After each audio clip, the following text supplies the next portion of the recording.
Adik-adik pernah merasa nggak kalau ketika mengerjakan skripsinya seringkali tidak ada motivasi untuk mengerjakan, tiba-tiba down gitu, entah itu karena sulit ketemu dengan dosen pembimbing ataupun banyak revisi yang harus dilakukan. Nah, kali ini saya akan memberikan beberapa untuk menjaga motivasi atau mood kita dalam menulis skripsi.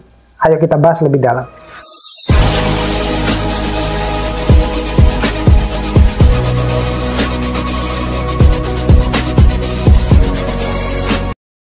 Assalamualaikum warahmatullahi wabarakatuh.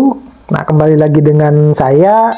Nah, kali ini saya akan memberikan beberapa informasi singkat untuk menjaga motivasi mahasiswa ketika mahasiswa itu seringkali mengalami down pada saat menulis skripsi ya. Jadi, tapi sebelum kita lanjut, jangan lupa untuk terus dukung channel ini dengan menonton video secara full, subscribe, like, share, dan komen. Sebenarnya menjaga motivasi saat menyusun skripsi itu bisa menjadi sebuah tantangan ya, yang besar bagi mahasiswa. Kenapa demikian? Saya seringkali mengalami mahasiswa saya, mungkin karena banyak sekali revisinya, kemudian ada beberapa hal yang lain yang bisa mempengaruhi motivasi mereka itu menjadi menurun ya. Namun ada sebenarnya ya beberapa strategi yang dapat membantu adik-adik mahasiswa tetap termotivasi selama proses penyusunan skripsi. Apa saja Kak itu? Yang pertama itu adalah saudara harus bisa dulu menentukan tujuan yang jelas ya, tetapkan tujuan yang jelas. Nah, tentukan tujuan yang jelas ini ya, tentukan bahwa tujuan akhir yang ingin saudara capai itu seperti apa. Jadi seringkali saya sampaikan bahwa sebenarnya tujuan Anda menulis skripsi itu untuk apa sih? Ya, tentunya kan Anda kepingin cepat lulus kan, karena syarat lulusnya kan harus Anda menyusun skripsi ya. Nah, jadi tentukan tujuan akhir yang ingin dicapai dari penyusunan skripsi tersebut. Ya, Anda harus bisa berpikir seperti ini. Kalau skripsi saya selesai, maka saya cepat akan wisuda. Gitu. Ya. Jadi, tujuan yang jelas ini dapat membantu motivasi mahasiswa itu untuk mencapai hasil yang diinginkan.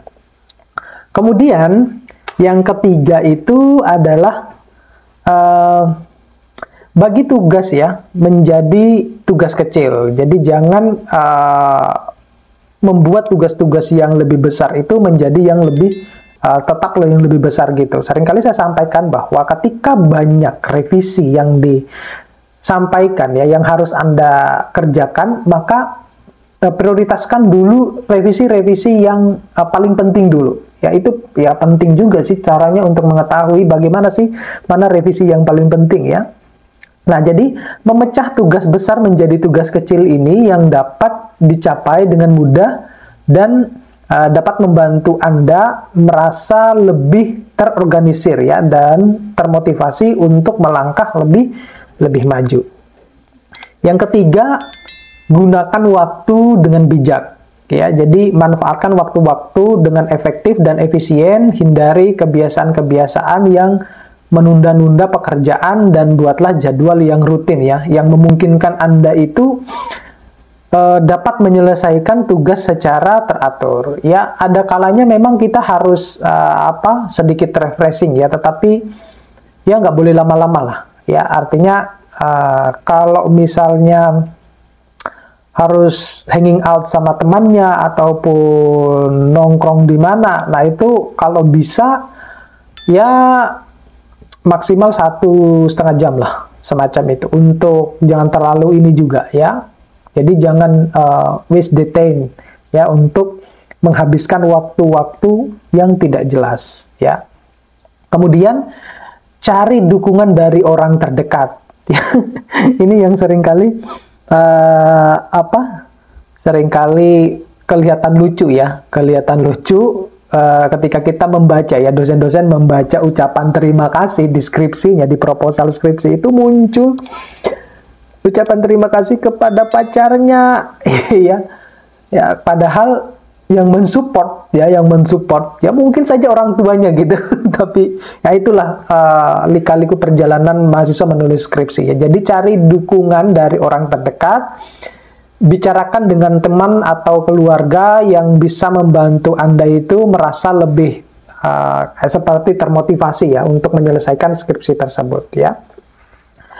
Kemudian yang kelima itu belajar dari pengalaman. Nah, belajar dari pengalaman ini jangan membiarkan kesalahan atau kegagalan berulang kali gitu ya, terjadi berulang kali. Jadi biasanya kesalahan-kesalahan yang terjadi berulang kali itu bisa berakibat pada menurunnya semangat Anda ya. Nah, alihkan energi untuk belajar dari pengalaman dan melangkah lebih maju.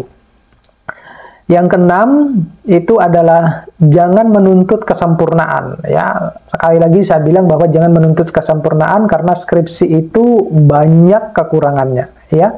Banyak kekurangannya. Jadi dan skripsi itu tidak akan pernah selesai-selesai dilakukan penelitian gitu ya. Jadi kalau Anda berpikir bahwa perfeksionisme ya dapat menghambat kemajuan saudara ya. Jadi jangan terlalu keras kepala ya pada pendiriannya, jangan terlalu egois, fokus pada kemajuan yang sedang Anda buat. Nah, kemudian yang ketujuh itu, ya Anda harus tetapkan hadiah. Tetapkan hadiah itu biasanya begini ya, ini sebagai tambahan saja ya, sebagai tambahan yang ketujuh ini karena tidak semuanya mahasiswa mengalami hal yang semacam itu. Ya, ada kalanya ketika mungkin gini ya, tetapkan hadiah itu mungkin hadiah-hadiah yang secara kecil-kecilan ya gitu. Kalau misalnya skripsi itu sudah selesai dibuat, ya Anda harus misalnya, oke, saya misalnya mau makan-makan atau liburan. Jadi Anda tetapkan sesuai dengan budget saudara ya. Jadi menyelesaikan skripsi dapat menjadi motivasi yang kuat untuk menyelesaikan tugas ya. Nah, harapan saya dengan saudara menerapkan beberapa strategi ini, Anda dapat mempertahankan sebenarnya motivasi dan menyelesaikan skripsi dengan sukses ya. Ingatlah bahwa skripsi itu memerlukan waktu dan usaha yang besar. Jadi Anda kalau pernah lihat ya motivasi-motivasi yang lain, orang sukses itu tidak santai. Orang santai tidak sukses ya, semacam itu. Jadi Anda harus lebih semangat ya, dan ya harus berhasil menyelesaikan skripsinya. Terima kasih. Saya akhiri. Sampai ketemu pada video-video berikutnya. Assalamualaikum warahmatullahi wabarakatuh.